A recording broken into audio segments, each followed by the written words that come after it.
Então, meus lendários, para quem não me conhece, muito prazer, sou o Thiago Fernandes. Seja muito bem-vindo à nossa EBD, Escola Bíblica Dominical.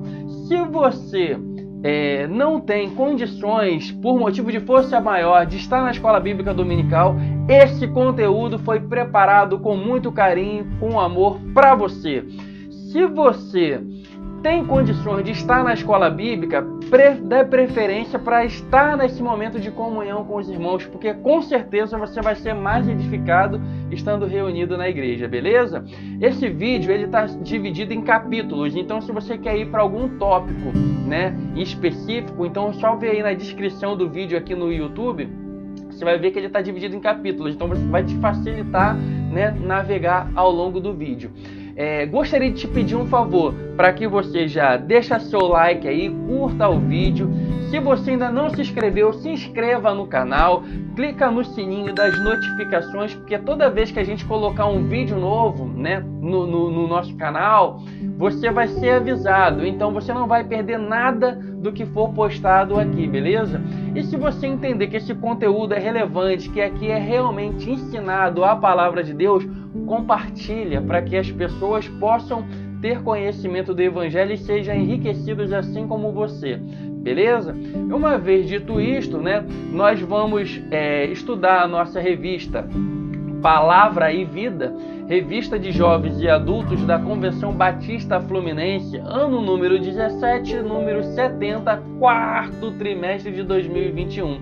E o tema estudado é Epístola para o Nosso Tempo, é o título da nossa revista. A gente, né, vai estudar a lição número 2 dessa revista, Unidade Cristã, a primeira carta de Paulo aos Coríntios, né? Na semana passada nós estudamos a carta aos Romanos. Se você não viu, eu vou deixar o link aqui, né, aqui no vídeo, aqui também na descrição, para que você, né, possa estar se alimentando, estar crescendo espiritualmente desses conteúdos que de fato vêm do coração de Deus. Beleza? Vamos iniciar a lição? Vamos lá! Bom, vamos entender como é que Paulo chegou na cidade de Corinto, né? Ele estava na cidade de Antioquia, onde era a igreja, né, que ele congregava, que era a sua base, né?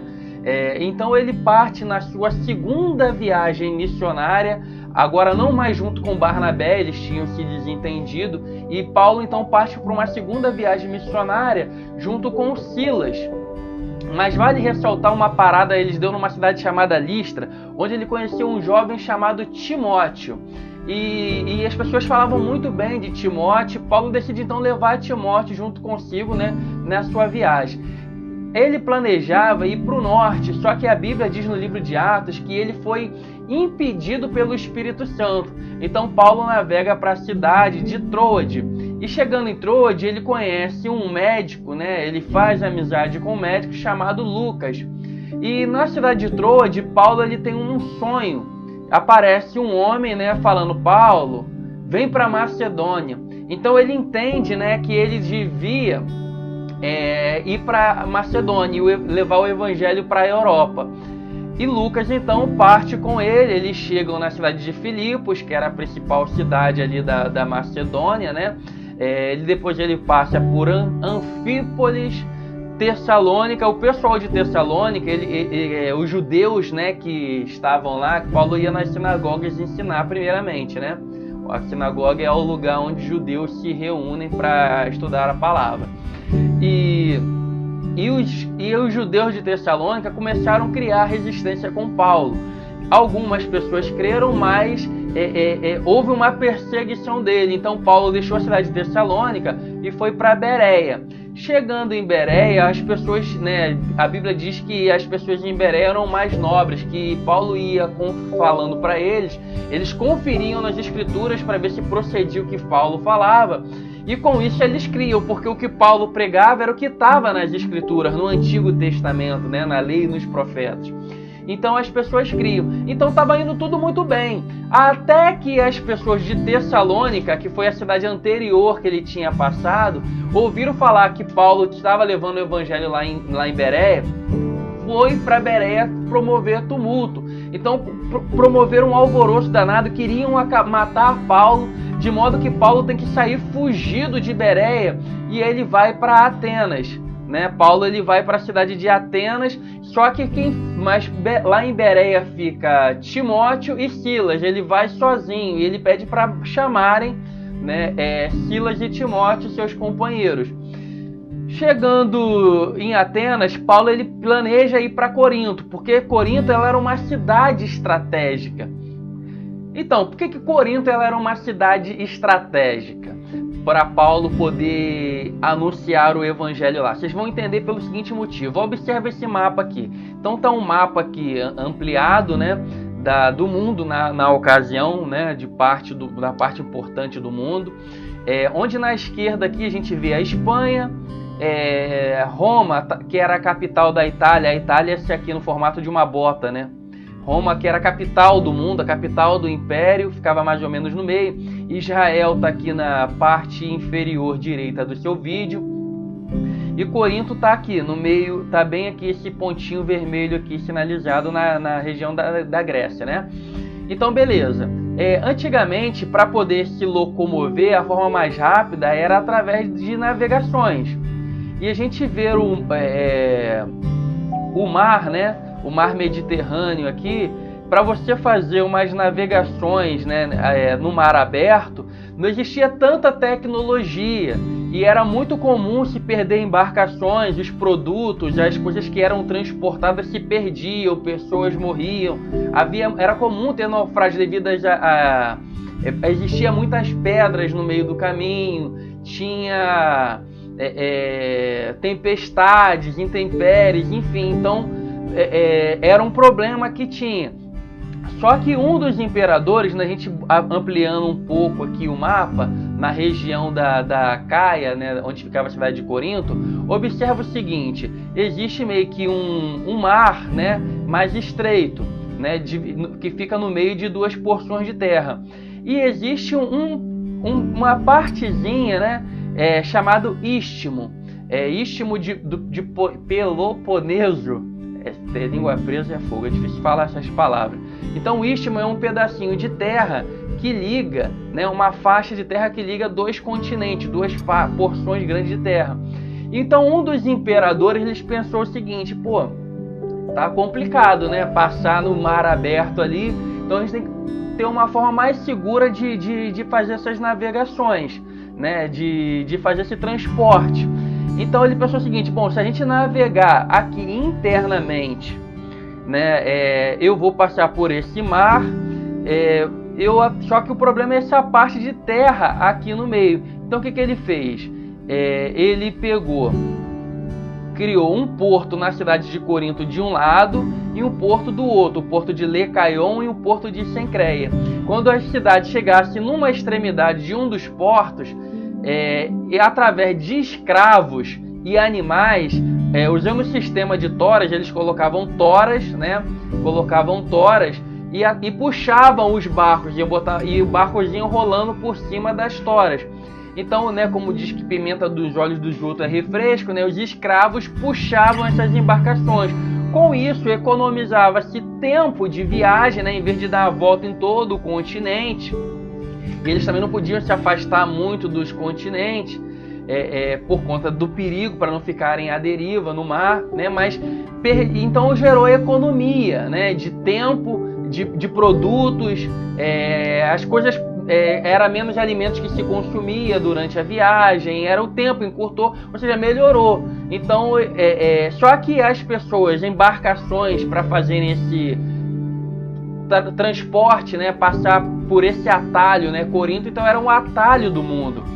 Eles pagavam, né, para a cidade, né, esse tipo de serviço, essa prestação de serviço.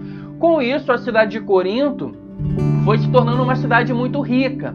E ela era muito movimentada. Pessoas de várias regiões, de várias localidades do mundo passavam por ali. Então, por isso, Corinto era uma cidade estratégica, porque tinha muito fluxo de pessoas, né? A cidade de Corinto, ela era a capital da Caia, né? Tinha 2 portos na cidade, conforme eu já falei, e fazia com que ela fosse um grande centro econômico, promovendo um grande fluxo de pessoas ali. Por ter também várias pessoas, né, ela sofria a influência de várias culturas de várias pessoas diferentes, né? A cidade, se a gente tentar olhar a imagem aqui, né, a tentativa de reprodução da mesma, era uma cidade muito bem organizada, muito bem estruturada. Ela, inclusive, né, concorria com a Atena para ver quem praticava a melhor Olimpíadas, né? Então tinha a prática de esportes naquela cidade. No entanto, era uma cidade, né, que tinha templos de vários deuses. A cidade, né, ela era uma cidade plana e na parte posterior da mesma, né, tinha uma montanha que tinha um platô na parte de cima. Essa montanha chamava Acrocorinto. E lá em cima, no Acrocorinto, existia o templo, né, da deusa Afrodite, considerada a deusa do amor, né? Só que o amor não de uma forma pura, né? Um amor toda forma de amar, eles acreditavam, né, que tinha que praticar em devoção à deusa Afrodite. Então lá no templo de Afrodite tinham sacerdotisas, né, que eram prostitutas cultuais. Nas regiões pagãs realizavam orgias e tinham as cabeças raspadas. Então isso se tornou característica dessas mulheres disponíveis, que eram possuídas pelos adoradores desses deuses e viajantes que passavam constantemente pela cidade. Então as pessoas passavam lá, os navegadores, né? Sabe que as pessoas ficam muito tempo no mar, né? Enfim, né? É privada de muitas coisas. Então quando chegava na cidade de Corinto, lá era o lugar para poder, né, se aliviar. E tinha essa facilidade, a prostituição. Então as pessoas entregavam seus corpos, né, através desse sexo depravado. Então existia muita impureza sexual naquela cidade. Existia muita prostituição, fornicação. Então era uma cidade muito imoral, né? Então Paulo ele chega na cidade de Corinto nesse contexto, né? Por que ela era uma cidade estratégica? Porque havia, né, uma trevas muito grande. Então, aonde que existe trevas, o evangelho precisa chegar para poder transformar a vida das pessoas. Então, uma coisa que a gente aprende com Paulo aqui, Corinto era uma cidade principal. Então, uma forma para você chegar, né, para plantar uma igreja, você tem que procurar grandes centros, né? Locais onde carecem do evangelho. Porque você chegando na cidade principal ali, na principal localidade, né, os cantos, né, vão sendo alcançados com mais facilidade. E Paulo chega na cidade de Corinto, né, conforme eu falei lá atrás, ele estava sofrendo muitas perseguições por conta dos bereanos, queriam matar ele. Então, emocionalmente, Paulo ele estava muito fragilizado, né? Ele chega emocionalmente abatido. Se a gente vê na própria carta que ele escreve aos Coríntios, como que ele chegou lá, né? No capítulo 2, versículo 3, Paulo diz que ele estava muito entristecido, estava amedrontado, né? Então, mas ele não usou palavras sábias para poder pregar, né, o evangelho, mas usou o poder de Deus, né? Chegando em Corinto, também tinha chegado de lá um casal chamado Áquila, né, e Priscila, sua esposa. Eles eram fabricantes de tendas. E por trabalharem da mesma forma, Paulo estava sozinho, né, porque Timóteo e Silas tinham ficado lá em Bereia. Paulo se junta a eles e começa a trabalhar. Acredita-se, né, que além de fabricar tendas, né, os navios chegavam naquela cidade na época do inverno, ficava atracada ali nos portos e fabricava, além das tendas, Paulo também, juntamente, né, com Priscila e Áquila, fabricava vela de navios. Então, ou seja, eles tinham uma forma legal de se remunerar ali naquele lugar, né? Então Paulo ele trabalhava durante a semana inteira. Perdão. Paulo trabalhava durante a semana inteira e aos sábados ele ia debater, né, com os judeus nas sinagogas. Então, quando Silas e Timóteo chegam, Paulo então ele deixa o trabalho e passa a dedicar o tempo integral na pregação do evangelho. Então, os judeus, né, tinham criado resistência com Paulo. Paulo sempre teve dificuldade com os judeus, né? as pessoas consideravam escândalo o que Paulo pregava. E então quando ele começa a debater com alguns judeus, ele fala: quer saber, vocês não querem receber a palavra, não querem entender que Jesus é o Messias prometido, né? Então eu vou dedicar a pregação exclusivamente aos gentios. E então começou a ensinar, deixou a sinagoga e começou a ensinar na casa de um homem chamado Justo. Então ali na casa desse homem chamado Justo, né, as pessoas começaram a ouvir a palavra de Deus. Essa casa ficava perto da sinagoga, onde o chefe da sinagoga, chamada Crispo, né, se converteu, e muitos coríntios, né, se converteram ali e foram batizados. Eles creram, né, na palavra de Paulo. Então ali na casa desse homem chamado Justo nasceu a igreja de Corinto. O Senhor, né, ele era perseguido por muitos judeus, mas o Senhor aparece em sonho para Paulo e fala o seguinte: Paulo, não se desanima não, entendeu? Não fica desanimado, recupera seu ânimo aí e continua nessa cidade aí, porque eu tenho muitas pessoas aí para poder acrescentar ao reino. Então Paulo, ele tem como esperança, foi um alento, né, para o coração dele entristecido, para o coração abatido dele, que na verdade não era vão o trabalho dele, né? Então diz a Bíblia que Paulo ficou 1 ano e 6 meses ali naquela cidade. Só que teve determinado momento que Paulo ele entende, né, que precisava concluir a sua missão, e ele decide ir embora, né, de Corinto, mas decide levar consigo Priscila, né, e Áquila, né, seus parceiros, né, para seguir na sua viagem missionária. Então Paulo, levando Priscila e Áquila, eles vão para a cidade de Éfeso. E lá Paulo não fica muito tempo na cidade de Éfeso. Ele planejava, né, ir para Jerusalém para passar as festas lá, né? Só que deixa Priscila e Áquila ali em Éfeso, fortalecendo os irmãos da nova igreja. A gente vai falar mais sobre Éfeso, né, quando a gente for estudar a carta dessa igreja. E diz a Bíblia, né, que ali apareceu um homem, né, muito instruído na palavra, um cara que usava muito bem as palavras, um cara muito eloquente, chamado Apolo, um judeu, né, natural de Alexandria. E ele ensinava ali com muita avidez na sinagoga, debatia ali com os judeus, né, falava a respeito de Jesus. Só que ele não conhecia, falava de Jesus a respeito do conhecimento que ele recebeu de João Batista. Então Priscila e Áquila, vendo aquele homem, ficam admirados, né, do entusiasmo dele de falar de Jesus. Então se aproxima de Apolo e começa a explicar melhor sobre o caminho, né? O evangelho, né, o cristianismo era conhecido como caminho no princípio, né? Então eles começam a ensinar melhor Apolo sobre o caminho. Fica um tempo com Apolo e o Apolo sente o desejo de ir para Acaia.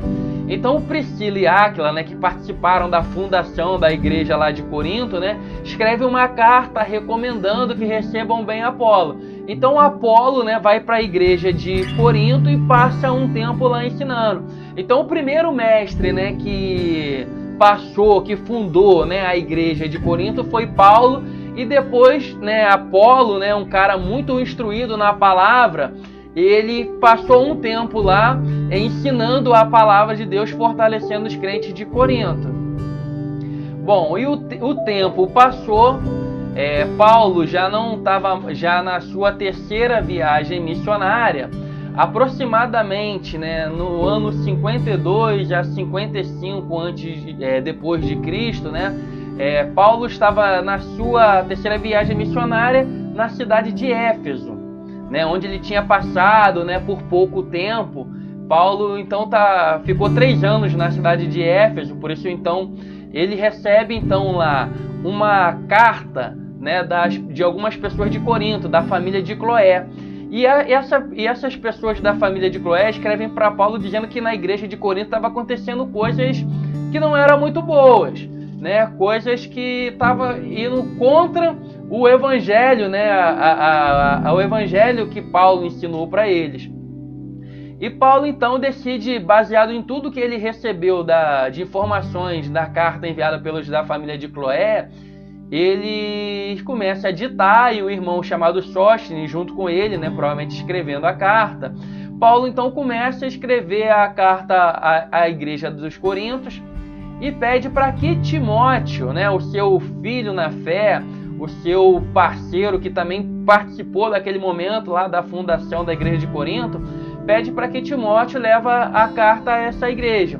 E o objetivo da carta de Paulo aos Coríntios, né, era tratar os problemas que estavam acontecendo na igreja baseado no que ele ouviu falar das pessoas que eram da família de Cloé. Então a carta de Paulo, né, ela tem 16 capítulos. A primeira carta aos Coríntios tem 16 capítulos e é praticamente dividida em 5 grandes temas, né? Então são praticamente 5 temas que Paulo prega, né, ensina ao longo da carta. Do capítulo 1 ao 4, Paulo vai falar sobre as divisões que estavam acontecendo na igreja. O segundo, depois ele no capítulo 5 ao 7, ele vai falar sobre relações sexuais ilícitas que estavam acontecendo ali na igreja. No capítulo 8 ao 10, né, estava havendo alguns conflitos a respeito da alimentação, né, as pessoas estavam tendo conflito sobre comidas, né, carnes que eram oferecidas a ídolos, então estava tendo algum conflito nesse sentido. No capítulo 11 ao 14, Paulo ele vai falar sobre o encontro, né, das pessoas, um encontro semanal. E no capítulo 15, o maior capítulo dessa carta, ele vai falar sobre problemas doutrinários que estavam acontecendo, que era a respeito da doutrina da ressurreição. E no capítulo 16 ele faz, né, as considerações finais e ele inicia, né, a carta. Então a nossa revista, né, Unidade Cristã, a primeira carta de Paulo aos Coríntios, ela tá dividida em 5 tópicos, né? O nosso autor da revista, ele estrutura ela da seguinte forma. No tópico 1, ele vai falar sobre a divisão dentro da igreja, né? No tópico 2, ele vai falar sobre questões de disciplina. No tópico 3, ele vai falar de dificuldades na comunhão. No 4, desvios doutrinários. E 5, o dom supremo, né? Que é o amor. Depois conclui e vem com pensar e agir. Então, iniciando aí o tópico 1 da revista. Bom, o tópico 1 da revista, né, vai tratar sobre o seguinte, né, sobre a divisão que estava dentro da igreja. Então, conforme eu falei, Paulo, ele fundou a igreja de Corinto, depois veio Apolo, né, e teve uma terceira pessoa que também passou pela igreja de Corinto, que eu não citei anteriormente, chamado Cefas, que é Pedro, né? Pedro ele também era chamado de Cefas. E cada um tinha uma característica, né? Paulo ele disse que chegou lá não dizendo palavras de sabedoria, até porque ele chegou lá emocionalmente abalado, mas ele usou o poder do Espírito Santo para poder, né, levar o evangelho e fundar aquela igreja. Apolo já era um cara muito bem comunicador, né? Talvez se expressava até muito melhor que Paulo. Então, ele demonstrava uma sabedoria muito grande, dominava muito bem as escrituras também. Paulo também dominava. E o terceiro líder da igreja, né, primitiva, foi Pedro, que passou por lá. Pedro já era um cara mais simples. Então talvez pessoas, né, que simpatizavam mais com Pedro eram pessoas mais humildes, pessoas mais consideradas cultas, gostavam mais de Apolo, alguns gostavam de Paulo, né? Eu estou aqui dessa igreja desde o começo, enfim, né? Então tinha um partidarismo, cada um puxava para um lado, cada um tinha o seu líder de estimação. Uma vez contextualizado isso, vamos ler a carta de Paulo. Paulo, ele, a partir do versículo 1, no capítulo 3, né, ele diz o seguinte: e eu, irmão, não vos pude falar como espirituais, mas como a carnais, como a meninos em Cristo. Com leite vos criei, e não com carne, porque ainda não podieis, nem tampouco ainda agora podeis, porque ainda sois carnais. Pois havendo entre vós invejas, contendas, dissensões, não sois porventura carnais, e não andais segundo os homens? Então, até esse ponto, até o versículo 3 aqui, né? Paulo ele diz o seguinte, né, que o ciclo natural do ser humano, ele é um bebê, né, e o bebê, né, ele precisa se alimentar para poder se desenvolver. Então a primeira alimentação do bebê é o leite, né, o leite materno ali, que tem vários nutrientes, né, que é saudável para o bebê. Então ele compara a igreja, né, o novo convertido, né, como uma criança que precisa também beber um alimento, né, compatível com o seu corpo, com a sua natureza. Então ele fala que ele, então, quando fundou a igreja, ele não ensinou coisas profundas do evangelho, mas que ele deu o alimento porque eles eram meninos, eram crianças. Mas a expectativa é que quando o tempo vai passando, você vai amadurecendo na fé, né? E aí você não vai mais se alimentar das coisas lá do começo, do leite, vai comer carne, né? Vai ter um alimento mais sólido. Só que Paulo diz que eles se consideravam sábios, né? Eles eram soberbos. E como eles se achavam, né, superiores, muito conhecedores, na verdade eles eram como bebês ainda, eram crianças. Eles tinham passado o tempo, mas eles não eram maduros. Então Paulo fala, vocês ainda não podem nem comer carne ainda, não tem como experimentar de coisas ainda maiores do reino de Deus, porque vocês são imaturos, né? Vocês são imaturos espiritualmente. Vocês não são são soberbos. Continuando aqui o texto bíblico, no versículo 4 ele diz, porque dizendo, eu sou de Paulo, eu sou de Apolo, porventura vocês não são carnais? Pois quem é Paulo? Quem é Apolo? Senão ministro pelo qual creste, conforme o que o Senhor deu a cada um. Eu plantei, Apolo regou, mas Deus deu o crescimento. Por isso, nem é o que planta é alguma coisa, nem o que rega, mas Deus que dá o crescimento. Ora, o que planta e o que rega são um, mas cada um receberá o seu galardão segundo o seu trabalho. Porque nós somos cooperadores de Deus, vós sois lavouras de Deus e edifício de Deus.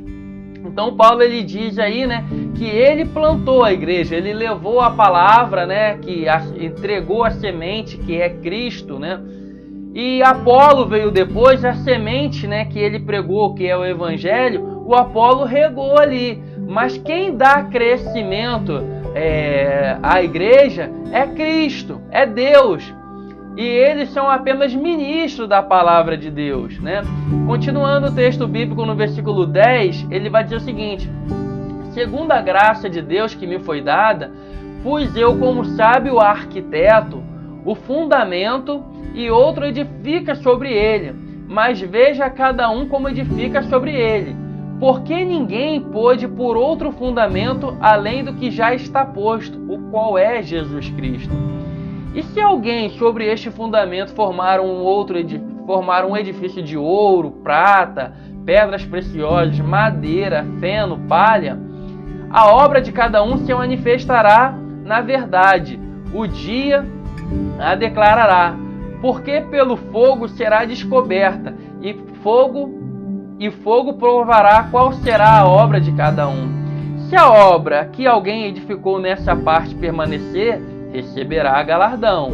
Se a obra de alguém se queimar, sofrerá detrimento, mas o tal será salvo, todavia, como pelo fogo. Não sabeis vós que sois templo de Deus e que o Espírito de Deus habita em vós? Se alguém destruir o templo de Deus, Deus o destruirá, porque o templo de Deus, que sois vós, é santo. Então Paulo aí, né, ele, nessa parte do texto, ele diz o seguinte, né, tem a imagem aí de uma fundação. Paulo ele fala, eu sou o sábio arquiteto, né?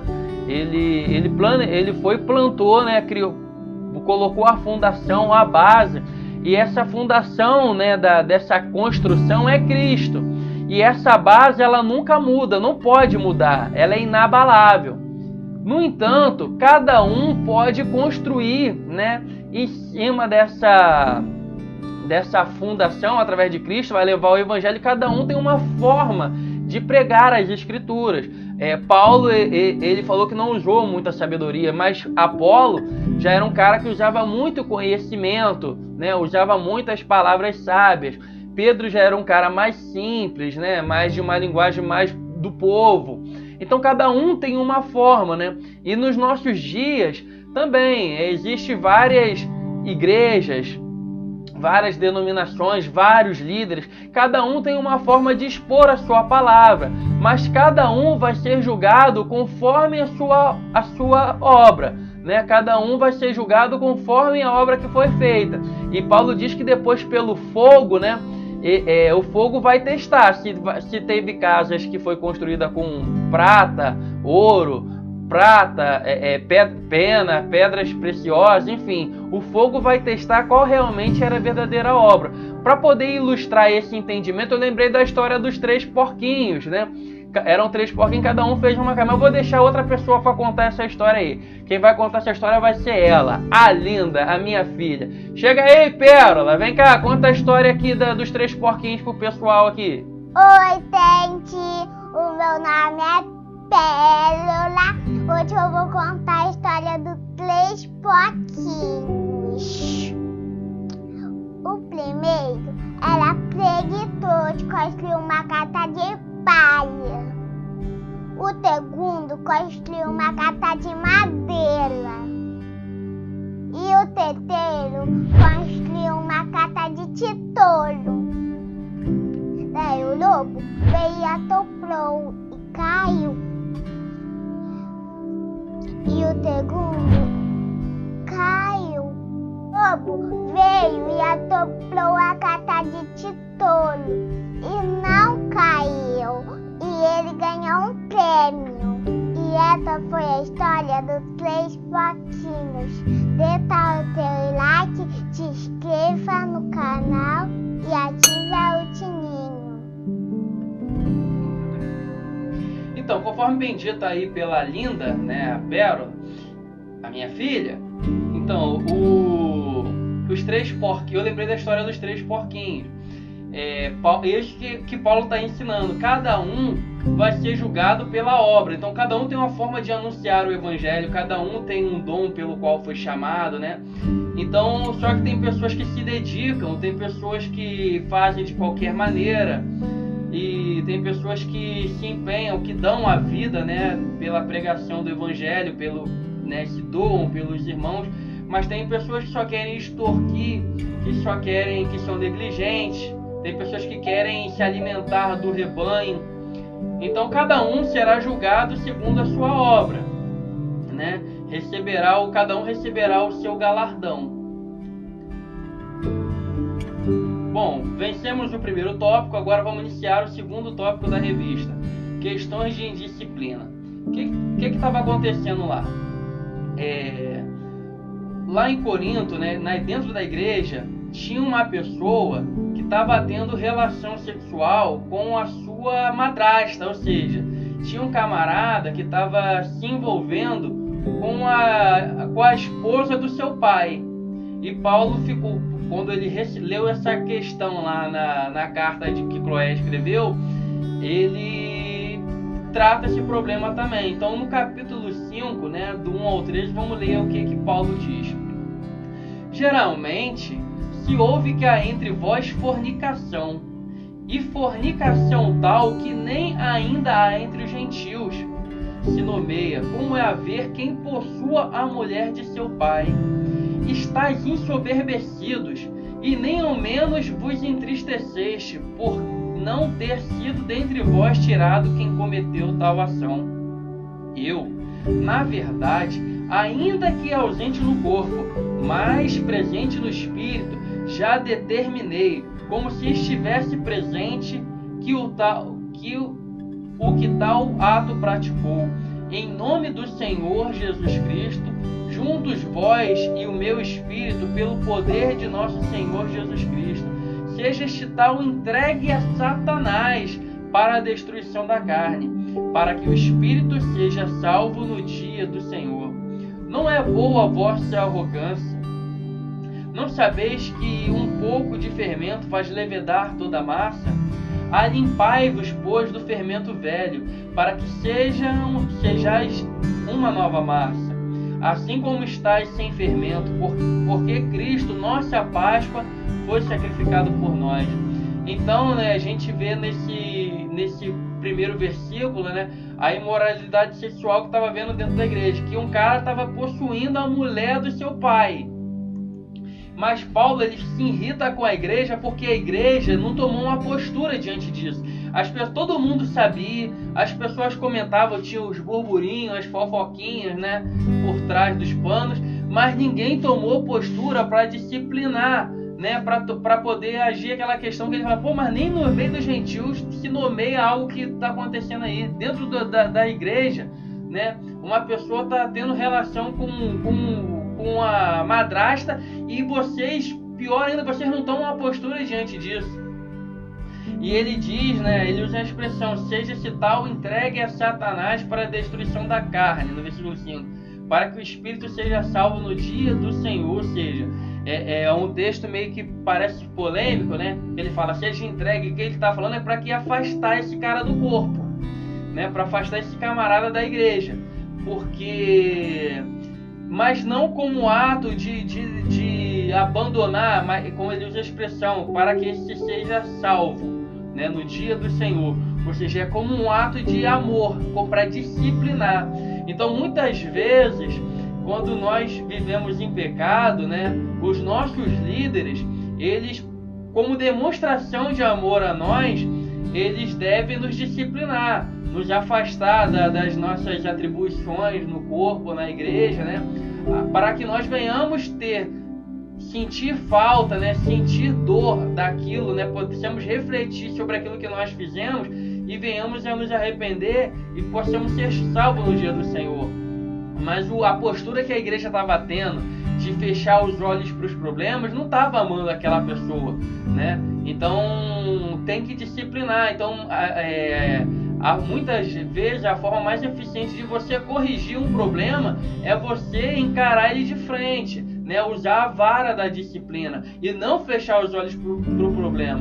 Então isso a gente aprende com Paulo, né? Eu fico imaginando assim, pô, a pessoa que escreveu a carta, como é que quando Paulo escreve a carta lá, Timóteo, né, leva a carta lá, lê para a igreja, e Paulo, ele fala lá que foi da família de Cloé que falou, e você vê que Paulo, ele não dá margem para fofoca, ele fala assim, me disseram que, entendeu? Ele já fala logo, eu tô sabendo disso, quem me falou foi Ciclano, e ele disciplina, ele dá na raiz, né? Ele não tem meias palavras, e ele fala que não é boa a soberba, né, que havia na igreja. Eles se consideram tão sábios, né, que são imaturos, né? Eles se dividem, né, quem tem seus líderes favoritos, e a arrogância deles é tal, né, que se eles não se desfazerem dessa arrogância, ele compara ao fermento, que o fermento é que faz crescer a massa,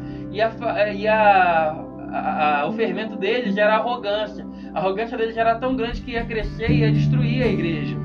Então Paulo, ele fala que tem que tirar esse fermento da arrogância do meio deles. Na verdade eles se consideram sábios, mas na verdade são imaturos, são como crianças que ainda bebem leite, né? Continuando no versículo seguinte, no versículo 8. Por isso façamos a festa, não com o fermento velho, nem com o fermento da maldade, da malícia, mas com os ázimos da sinceridade e da verdade. Já por carta vos tenho escrito que não vos associeis com os que se prostituem. Isto não quer dizer absolutamente com os devassos deste mundo, ou com os avarentos, ou com os roubadores, ou com os idólatras, porque então vos seria necessário sair do mundo. Mas agora vos escrevi que não vos associeis com aquele que, dizendo ser irmão, for devasso, ou avarento, ou idólatra, ou maldizente, ou beberrão, ou roubador. Com o tal ainda nem comais, porque tenho eu de julgar também os que estão de fora. Não julgais vós os que estão de dentro, mas Deus julga os que estão de fora. Tirai, pois, dentre vós este iníquo. Chamar atenção a um detalhe aí, no versículo 9, Paulo assim, já por carta vos tenho escrito. Ou seja, ele diz que no passado, Paulo já tinha escrito uma carta. Então, na verdade, na Bíblia aparece 1ª e 2ª Coríntios, correto? Né? Mas, na verdade, acredito que Paulo escreveu, no mínimo, 4 cartas para a igreja. E essa primeira carta de Coríntios, que nós chamamos de 1 Coríntios, né, que nós estamos estudando hoje, acredita que ela seja a segunda carta, né? E depois ele escreveu uma outra carta chamada Carta Triste, né? E depois ele escreveu a que nós chamamos de segunda carta a Coríntios, que na verdade seria a quarta, né? Então essa 1 Coríntios, na verdade, seria a segunda carta que ele escreveu, né? Mas isso é um detalhe da palavra de Deus aí. Mas o que entrou mesmo, né, no canon foi essa primeira carta aos Coríntios, então vamos nela, né? Mas ele cita que na primeira carta que ele escreveu, né, que a gente não tem dados dela, mas ele diz que lá ele orienta que a gente não se associasse com as pessoas que se prostituíssem. Mas não quer dizer as pessoas do mundo inteiro, porque senão seria necessário tirar a igreja do mundo. Mas que a gente não convivesse, não tivesse as mesmas práticas, né, que eles. O que acontece? Conforme a gente falou, né, tinha prostitutas, né, cultuais, o culto aos deuses pagãos, né, as pessoas tinham relações sexuais. Conforme a gente falou lá no início, lá na questão do contextualização, que vinha os navios, as pessoas deixavam os barcos lá nos portos, as prostitutas desciam lá do Acro Corinto, do templo da Afrodite, a deusa do amor, né, e tinha relações sexuais como culto, né, a deusa Afrodite. E tinha membros da igreja, né, de Corinto que também praticavam esses atos, que tinham relações sexuais. E Paulo ele fala, você vai pegar o corpo, né, teu corpo ele é templo do Espírito Santo, e você vai unir a uma prostituta, vocês não pode fazer isso com o corpo o templo do Espírito Santo. E ele fala que para que eles não andassem junto com essas pessoas. Lá mais para frente no capítulo 11, né, eu vou me antecipar aqui porque não parece nessa lição, as prostitutas elas tinham os cabelos curtos, e Paulo lá ele fala, e os homens tinham os cabelos, né, os homens também que eram prostitutos, eles tinham cabelo comprido, para poder, né, as pessoas distinguirem e saber que eram, que eram sacerdotes, sacerdotisas da Diana, né, que faziam sexo, né, para cultuar a deusa. E eles, então, as mulheres tinham cabelo curto. Então Paulo ele fala que para a igreja, né, para as mulheres não terem cabelo curto, que as mulheres tinham que ter cabelo longo e nesse sentido, não para se diferenciar, para elas não serem confundidas como as prostitutas. Só que no entanto tinha prostitutas que se convertiam ao evangelho. Só que o cabelo demora a crescer. Aí ele orienta as mulheres, né, que tinham cabelo curto, que colocassem véu, que não ficassem sem véu, que seria, se elas estivessem sem véu, era um símbolo de desonra. Então nesse contexto, né, que Paulo vai orientar lá na frente, que as mulheres não tivessem cabelo curto e que as que não tinham cabelo curto não deixassem de usar o véu, e os homens não cortassem os cabelos para não se confundirem como os devassos, né? Ou seja, para a igreja se manter pura, separada. Então Paulo ele fala, né, que era para eles não se misturarem com os do mundo, né, em termos das práticas, não terem as mesmas práticas. No versículo 11 ele diz o seguinte, que os que dizem crentes e praticam tais pecados, que deveriam ser julgados pela igreja, que a igreja não tinha que fechar os olhos para esse problema, né? E ele fala que na verdade que é para tirar da igreja as pessoas que praticam tais coisas. E ele fala o seguinte, não que o mundo, as pessoas que fazem essas coisas no mundo, isso aí eu não vou julgar isso. Isso aí é a pessoa com Deus. Mas dentro da igreja, a igreja tem que tomar a postura das pessoas que praticam tal pecado, né? Então, dito isso, né, terminamos aqui, vencemos a segunda lição. Vamos iniciar agora o segundo tópico, né? Dificuldade na comunhão. Então esse texto aqui do capítulo 11, ele vai falar sobre a ceia, né? O que acontecia? As pessoas, né, tinham deturpado o conceito da ceia do Senhor. Eles, né, tinha pessoas pobres, tinha pessoas ricas. Então o que as pessoas faziam? No encontro, né, quando eles se reuniam como igreja, algumas pessoas pegavam os alimentos, levava lá para frente e não esperava pelos outros e comia tudo, né? Então tinha pessoas que ficavam com fome. Ou seja, então na verdade as pessoas estavam se reunindo não para comunhão. Na verdade estava piorando a situação, estava tendo egoísmo, estava tendo divisões, as pessoas não pensavam no próximo. Então Paulo, quando recebe a carta da família de Cloé, né, sobre esse problema, ele então escreve, né? A gente vai ler aí a partir do versículo 17 do capítulo 11, diz assim a palavra de Deus: Nisto, porém, que vou dizer-vos, não vos louvo, né? Louvor significa elogio, né? Então assim, não vos elogio, porquanto vos ajuntais não para o melhor, senão para o pior. Porque antes de tudo ouço que, quando vos ajuntais na igreja, há entre vós dissensões, e em parte o creio. E até importa que haja entre vós heresias, para que os que são sinceros se manifestem entre vós. De sorte que quando vos ajuntais num lugar, não é para comer a ceia do Senhor, porque comendo cada um toma antecipadamente a sua própria ceia, e assim tem fome e outro embriaga-se. Não tendes, porventura, casas para comer e para beber? Ou desprezais a igreja de Deus e envergonhais os que não têm? Que vos direi? Eu louvar-vos-ei? Nisto eu não vos louvo. Então o que Paulo está dizendo? Tinha as pessoas ali, eles não esperavam as pessoas, os pobres, né, envergonhavam as pessoas, comiam na frente. É tipo o Kiko e o Chaves, né? O Kiko chegava pro Chaves lá, ficava tirando onda, ostentando, e o Chaves pobre, né? E ficava ali olhando, né? Triste porque não podia usufruir. Então, em vez de ter comunhão ali entre os crentes, não, uma pessoa comia e o outro ficava olhando. Então, na verdade, estava havendo destruição do corpo, né? Continuando, versículo 23. Porque eu recebi do Senhor, e o que também vos ensinei, que o Senhor Jesus, na noite em que foi traído, tomou o pão. Então Paulo ele vai dar o verdadeiro significado da ceia do Senhor. Da mesma forma como ele aprendeu, ele vai ensinar para a igreja, né? E ele diz o seguinte: tendo dado graças, Jesus o partiu e disse: tomai e comei. Isto é o meu corpo, que é partido por vós. Fazei isto em memória de mim. Semelhantemente, também, depois de cear, tomou o cálice, dizendo: este cálice é novo testamento do meu sangue. Fazei isto todas as vezes em que beberdes em memória de mim. Porque todas as vezes que comerdes este pão e beberdes este cálice, anunciai a morte do Senhor, até que venha.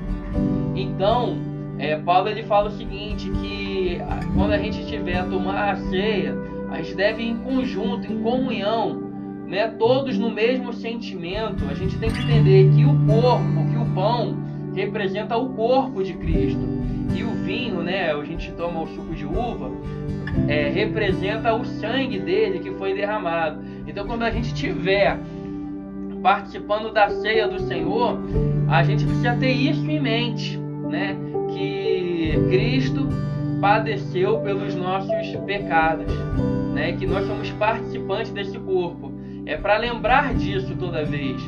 Continuando, 27. Portanto, qualquer que comer este pão ou beber este cálice do Senhor indignamente será culpado do corpo e do sangue do Senhor. Examine-se, pois, o homem a si mesmo, assim coma deste pão e beba deste cálice. Então, chamar a atenção no versículo 28, ele fala o seguinte: examine-se, pois, o homem a si mesmo.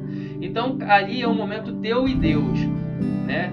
Que você não tem que olhar para o próximo, esquece as pessoas, e você vai refletir sobre a sua vida e não vai tomar indignamente.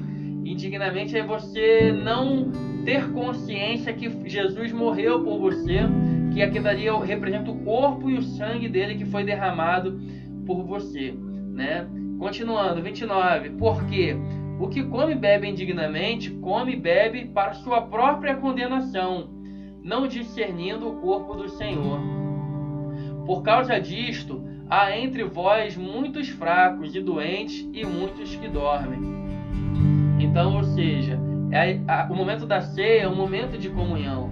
É um momento de esperar um pelos outros, de não haver julgamento, de um não olhar, apontar erros dos outros, mas cada um olhar para dentro de si, né? E ter em mente que foi por você, né, que Cristo padeceu. Versículo 31.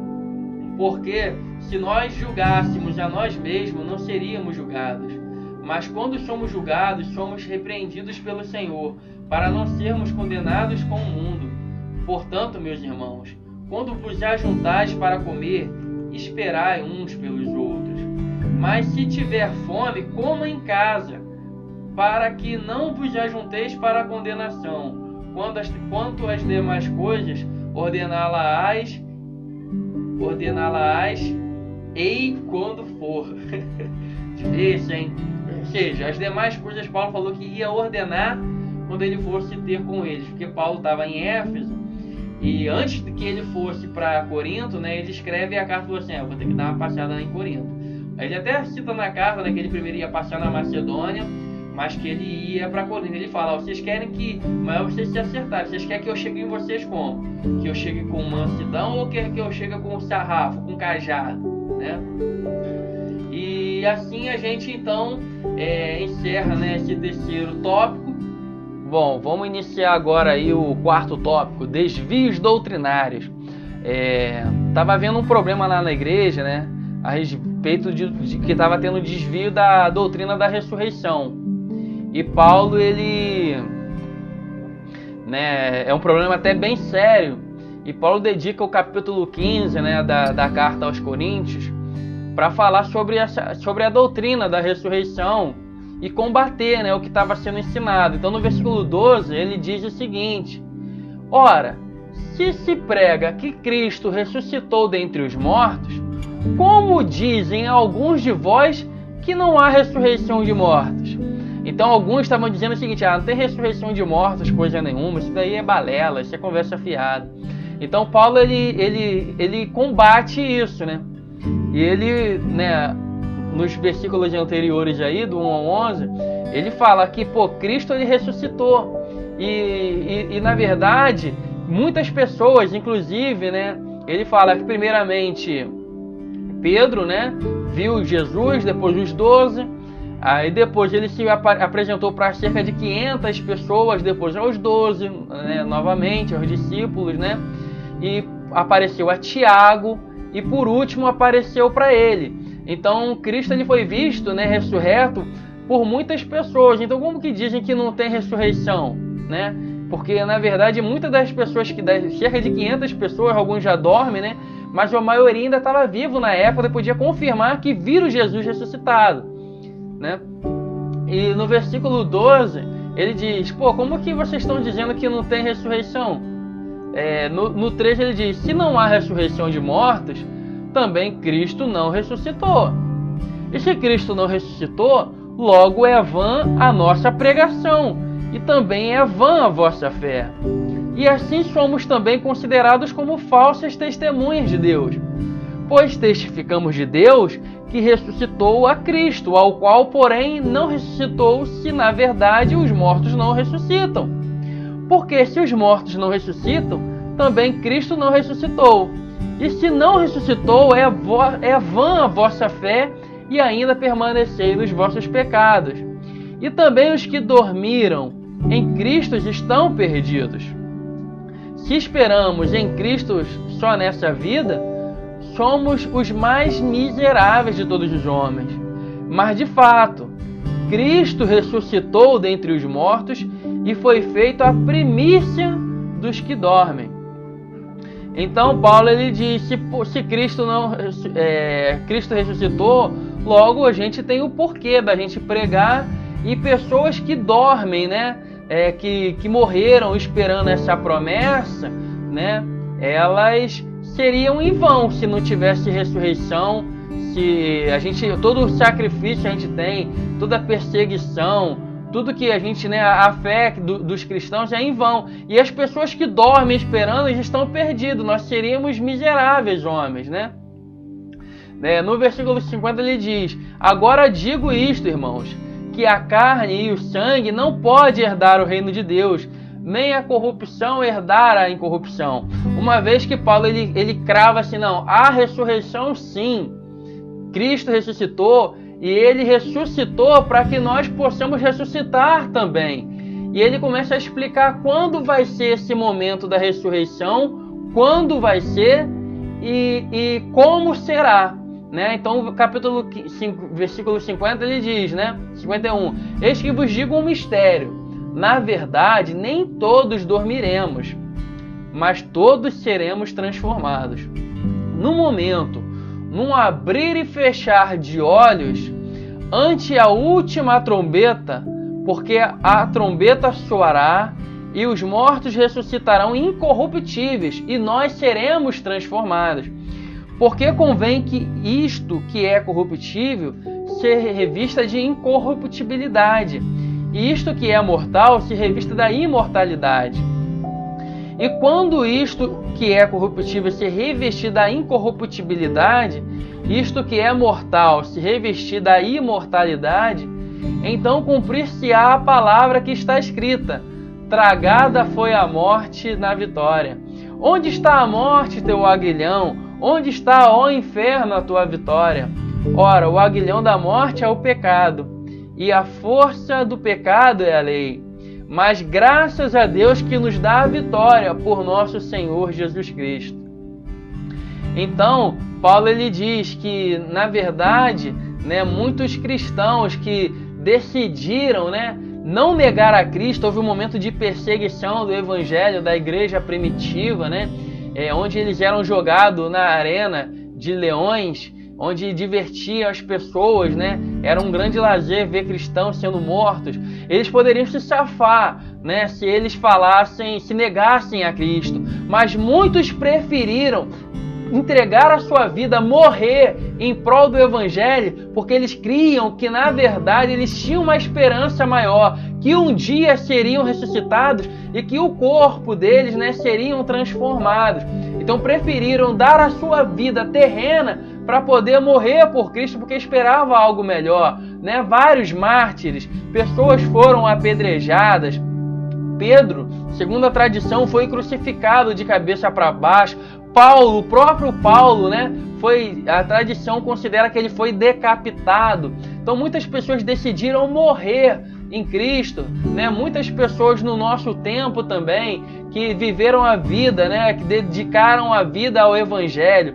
Pessoas que se converteram no meio do caminho, entregaram a vida a Jesus e hoje dormem no Senhor, estariam perdidas se não houvesse ressurreição. Então muitos estão esperando por esse momento da ressurreição. E quando vai ser a ressurreição? A Bíblia diz no livro de Apocalipse que vão ter 7 trombetas tocadas. E quando for tocada a 7ª trombeta, Cristo virá nos ares. Cristo virá nos ares, em poder e grande glória. E as pessoas que estavam mortas, que dormiam, a expressão usada para as pessoas que morreram em Cristo, que dormiam no Senhor, serão ressuscitadas. Serão ressuscitadas e nós que estivermos vivos, seremos arrebatados juntamente com as pessoas que foram ressuscitadas. E o nosso corpo hoje corruptível, o nosso corpo do pecado, nós receberemos um corpo novo, um corpo glorificado, totalmente livre do pecado. E nós não seremos mais dominados pela morte. A morte não terá mais domínio sobre nós. Então não haverá mais tristeza, não haverá mais dor, e nós estaremos para sempre com Ele nos ares, onde Ele enxugará dos nossos olhos toda lágrima, toda tristeza.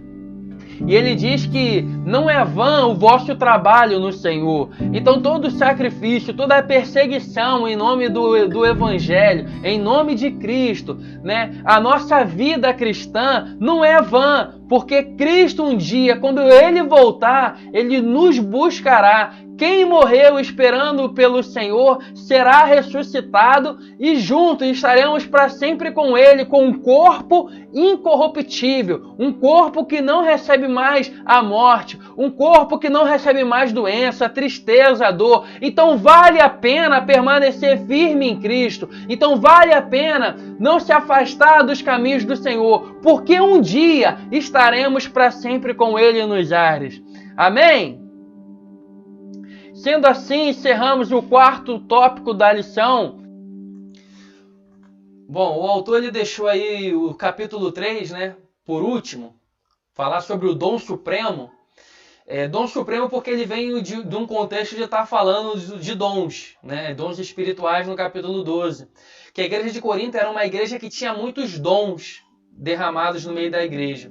Só que o dom é para ser usado em função da igreja, né?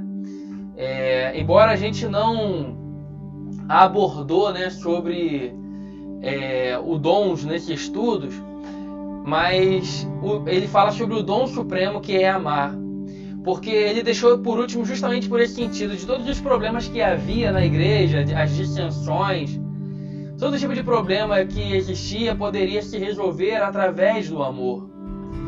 Os coríntios, né, celebravam o amor lá na cidade, né? Porque Afrodite era a deusa do amor. Só que o amor que Paulo ensina nesse capítulo 13 não é o amor indecente, não é o amor imoral. Ele usa ágape, que é o amor de Deus, que é o amor puro, o amor que ama sem esperar nada em troca. Ágape. E Paulo diz assim, 1 Coríntios capítulo 13: ainda que eu falasse a língua dos homens e dos anjos, se não tiver amor, seria como um metal que soa ou como um sino que tine. E ainda que tivesse o dom de profecia e conhecesse todos os mistérios e toda a ciência, ainda que tivesse toda a fé de maneira que transportasse os montes, se não tiver amor, nada seria. Ainda que eu distribuísse toda a minha fortuna para o sustento dos pobres, e ainda que entregasse o meu corpo para ser queimado, se não tiver amor, nada disso aproveitaria. O amor, ele é sofredor, é benigno. O amor não é invejoso. O amor não trata com leviandade, não se ensoberbece, não se porta com indecência, não busca os seus interesses, não se irrita, não suspeita mal, não folga com a injustiça, mas folga com a verdade.